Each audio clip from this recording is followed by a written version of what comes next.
Hey, what is up guys? Welcome back to my channel and welcome back to my videos. Now in today's video we are upgrading the motor in our garage. Now I told myself that every time that I would do an upgrade to the garage I would record it and show it to you guys. It doesn't matter what kind of upgrade we're doing, I just want to kind of show you guys what's going on in here. So right now we are currently waiting for the guy to get here so that he can do what he is gonna do. He was supposed to come in a Friday morning, but he never showed up, and then he called me Saturday morning saying he wasn't gonna be able to show up either.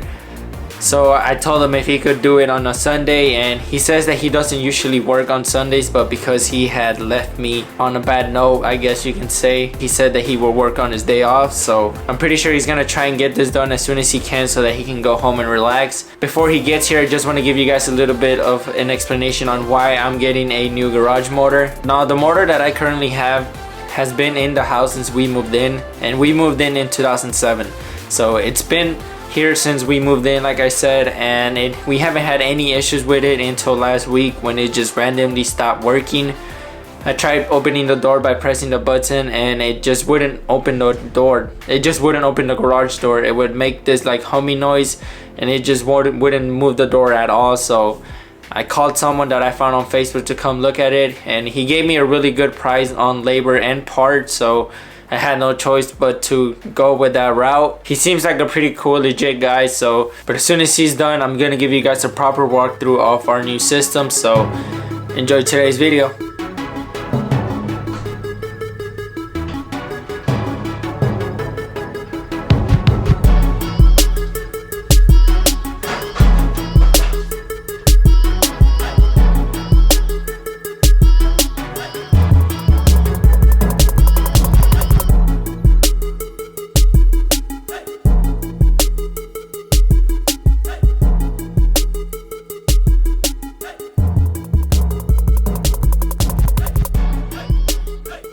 Goes the first official opening.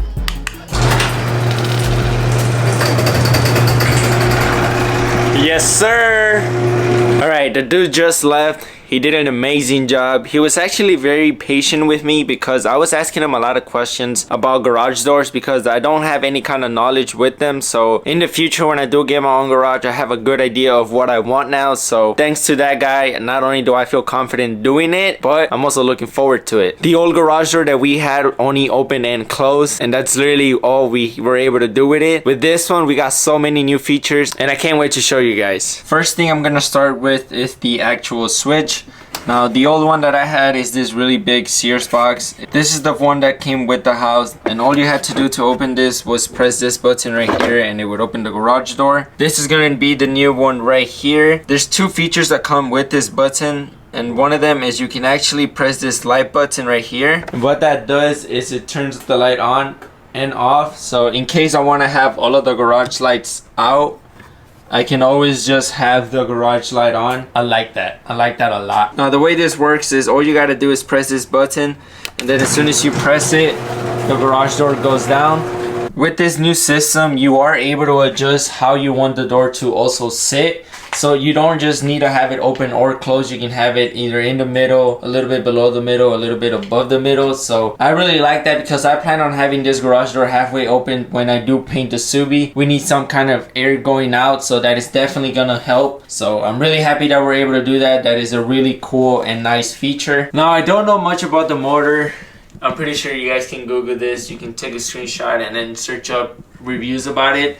This is what the guy brought me. I didn't really choose the garage motor. He brought his own. With that being said, I'm still really happy that he got this motor. One of the things I wasn't expecting him to do was replace the rail right here. I thought that we were gonna reuse the old one, but when he pulled this whole long metal piece out, I was actually really happy that we were gonna get a new one. Now with this garage, we also did get two brand new remotes, and they both look like this. It has 3 buttons, but the guy told me that they were so that you can pair them to different garage motors. I only have one, so we're using this really big one right here. Another way that I am able to open this garage door is through my phone. I don't have any kind of Wi-Fi right now in the garage, so it cannot be, so it doesn't have any Wi-Fi. So I gotta figure out a way to get Wi-Fi in here. So until then, we're just gonna be using the buttons and the keypad outside. Let me show you guys that. So the new guy installed this new keypad right here. He did say that it is fingerprint resistant, so I guess our fingerprint doesn't stay on the actual button. I'm not gonna press my buttons right now, but this is a different way of us being able to open the actual garage door. One of the things that this garage door now has is gonna be lasers. There's one laser connected there, and there's another laser connected there. And if for some reason when the door is closing and the laser isn't pointing at each other, it's not gonna let the door close. And let me show you guys what I mean. Alright, so I have the key remote right here. I'm gonna press it so that the garage door goes down. I'm gonna trip the sensor so that the garage door swings back up. Right, so I'm gonna let the garage door close. And then I'm gonna trip it. And as you can see, it came right back up. It starts blinking rapidly, indicating that something didn't let the garage door close. But my favorite safety feature is gonna be this right here. If for some reason something is over this thing like so, and you decide to close the garage door, the door is gonna stop and return. It's not gonna try and keep closing. Let me show you guys what I mean by that. I'm gonna let the garage door close, and then it's gonna swing right back up.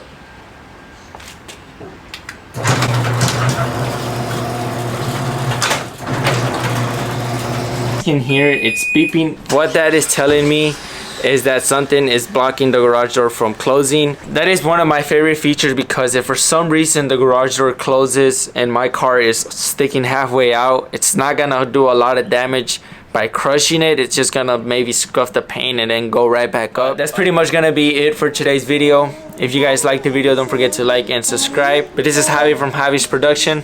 Peace out, my friends.